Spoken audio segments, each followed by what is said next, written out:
Hey, folks, this election season, there's only one source for campaign coverage that's funny enough to make you pee yourself with laughter while informative enough to make you pee yourself out of fear. The Daily Show with Trevor Noah is bringing you all the election coverage you can barely handle. Trevor and his team of correspondents will break down the issues and answer this election's biggest questions from now up until the last mail-in ballots are counted in 2023.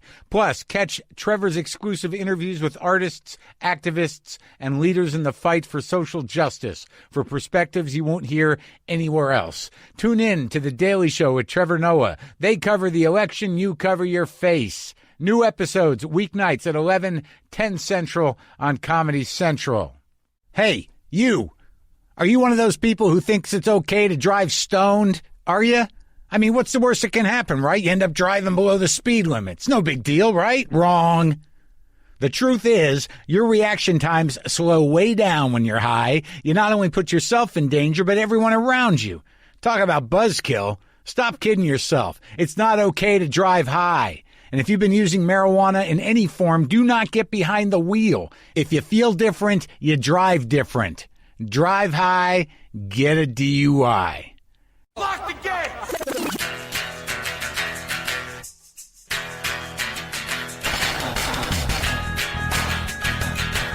All right, let's do this. How are you, what the fuckers, what the fuck buddies, what the fuck nicks, what's happening? I'm Marc Maron. This is my podcast, WTF. Welcome to it. Welcome back. How's it going?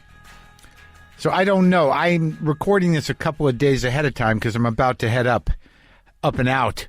I'm heading up into the hills, through the desert, up into the wild. Going to tap into the big frequency and see if it's got any notes for me. Got to tap into the big frequency, the space. I got unmediated big frequency. I'm ready to do it. I don't know what that means. I just got to get out. I've been sleeping in the same house, running around the same 5-mile radius for the last 5 or 6 months. And I got a little opening here. Got a few interviews in the can. My cat's gone. The one that needed constant attention.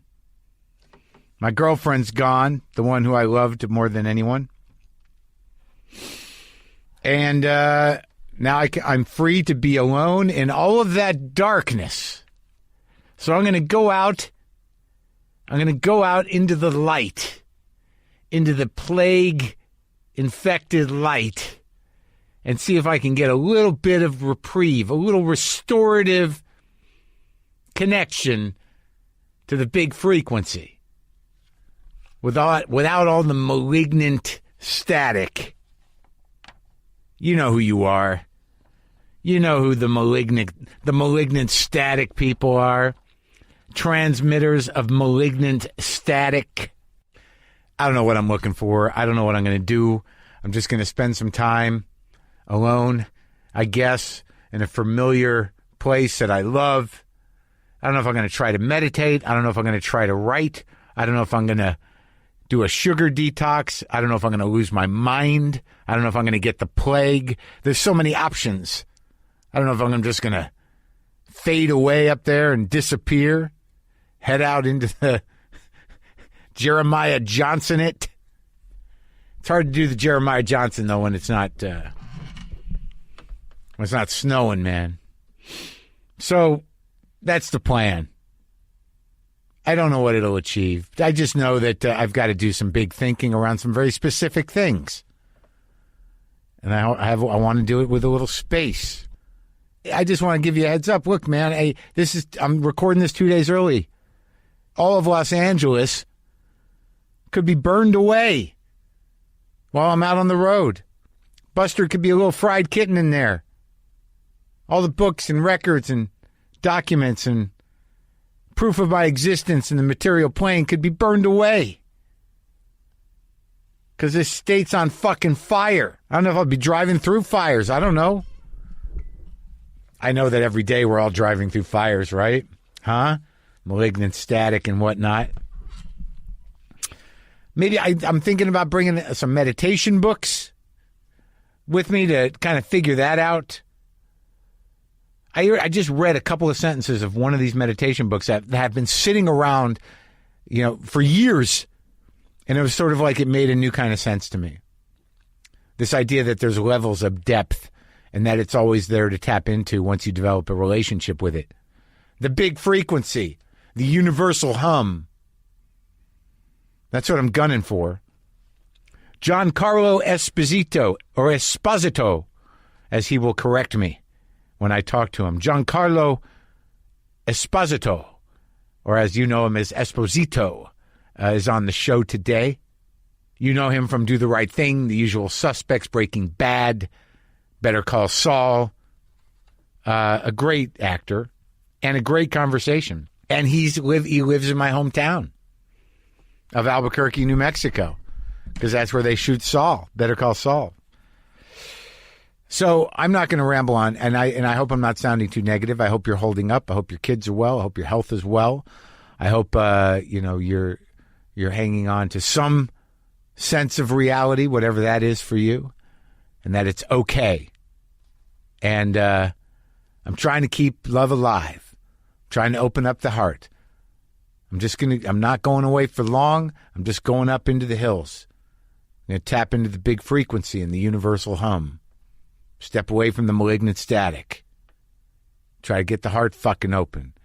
Try to let it cry and see if I can see through some stuff. See myself through it. See myself on the other side of things. Bring back some information that'll be useful. I'm going to fucking outer space. God damn it. And I'm going to do it without drugs. Ayahuasca is just tripping balls. Everybody thought that there was a key to the universe in acid, too. All right? Just because there are indigenous people involved does not mean it's anything but tripping balls. Anyway, I'm doing it straight. I'm gonna link up, gonna hook up just with the basic equipment with no other juice. Dig it? Right on. This is not malignant static. So, Giancarlo Esposito, as you know him, is a double Emmy nominee this year, Outstanding Supporting Actor in a Drama Series for Better Call Saul, and Outstanding Guest Actor in a Drama Series for The Mandalorian. And you will be listening to me talking to him coming right up here.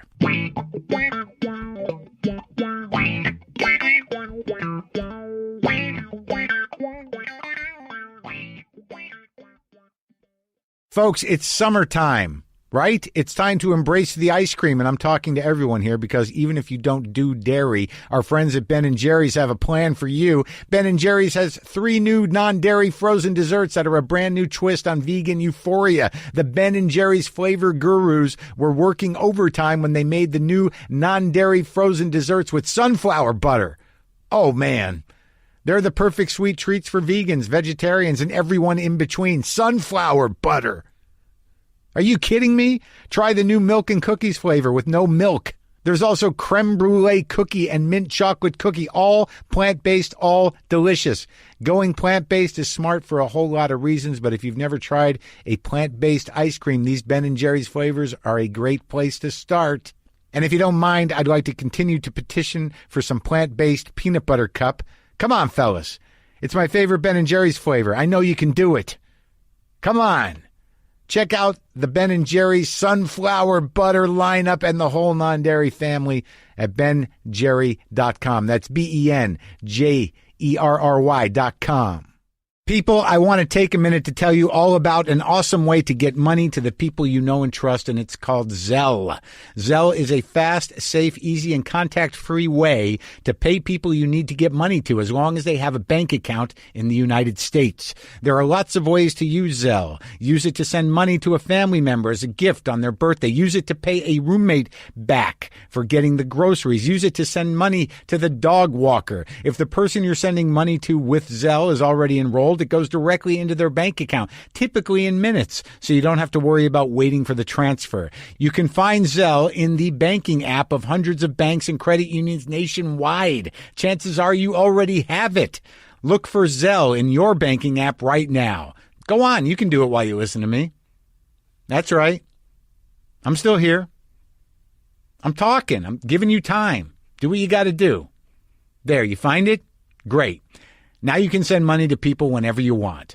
And for the rest of you who couldn't check right now, don't worry. When you get a chance, just open up your banking app and look for Zelle.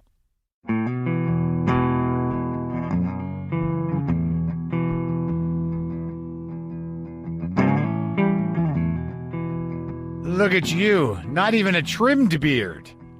No, not even a trimmed beard. Just let it go and let it be the way it is. Try to be natural for once. The longest my beard has ever been in my whole life. Are you surprised by the beard in any way? I'm surprised a lot by the beard. What a great question. Yeah. Look, I've got all these weird tufts and my kids tell me, well, you got a problem here. You got a problem here. It's a lot going on, and I can braid these. Yeah. They look freaky. I'm glad we're not taking the video. So, it's a little weird because this piece here, I'm start eating my beard. You know what I mean? I got my mustache gets a little crazy. And, when you have the gray hairs, you have no control over them. That's right. This is the new world. This is the new world. I don't know how much I like it, but it's certainly given me a bit of an education if I can only remember the different platforms and all the different ways we try to get this done. But yeah. What have you been doing? I have been gardening, which has been a great thing. I have an overabundance of tomatoes. I've also been doing a ton of Zoom calls. I've done a podcast, 2 books on tape. 2 or 3 podcasts as well. And then I was able to have a lot of fun with one of my daughters shooting the hosting duties I had for The Broken and the Bad, which is a new AMC digital show that follows real-life Breaking Badders. And so they asked me to join and do all of the hosting duties. And I was supposed to come to New York and shoot it there in a 10-hour stretch over a couple of days. And pandemic hit. So I suggested to them, look, let me, I'll do it as a voiceover in my library and we'll do it that way. And then they sent me the material, and the material was so rich and so full, and the visuals were so wonderful. Real life people who have joined the ranks of those who break bad and live on the edge. And so I called them back and I said, I don't feel comfortable doing a voiceover because it's not going to elevate the material which you've already shot. I'd be much more comfortable if we had the ability to just go shoot it. And they scratched their heads and they said, are you willing to do that during the pandemic? I said, my daughter is 16. She's a very wonderful filmmaker. And we speak the same language, but she knows the equipment. They said, we'll send you a camera package. They did. We went out in the desert and different places around town in Albuquerque, New Mexico, because that's where I've been hunkering down. And we shot the most fantastic footage for this particular show. So I've been boogieing. I've been working. I grew up in Albuquerque. Did you really? So you know it well. I do. I grew up in the Northwest Valley off of Rio Grande Boulevard down by Montano, where they have a freeway now, but it didn't used to be that way. It used to be a herd of buffalo down there that a local doctor had in a corral. And I grew up down there. You know where Los Poblanos is? Are you kidding me? Of course I do. Right there. That family I've known for all my life. If you keep going straight on Rio Grande instead of bear right, you go straight past Los Poblanos, down that street is where I lived. Oh my goodness. They make some incredible lavender out there and incredible products at Los Poblanos. We shoot out there. The Twisters, which doubles for us is Los Pollos Hermanos, Gus's place. Yeah. Is right out there in the valley as well. So I'm familiar with that area from shooting quite a bit of Breaking Bad and Better Call Saul out there. I spent most of my high school years at the Frontier Restaurant. Oh, man. My second kid came out to see me, and it was late, and she's getting in, and where can we eat? And she says, hey, let's go to Frontier. Yeah. I said, oh, come on. She's like, yeah. Frontier was great. We used to sit there for hours. Yeah, pretty fabulous room and gives you enough space to sort of be with 4 or 5 people.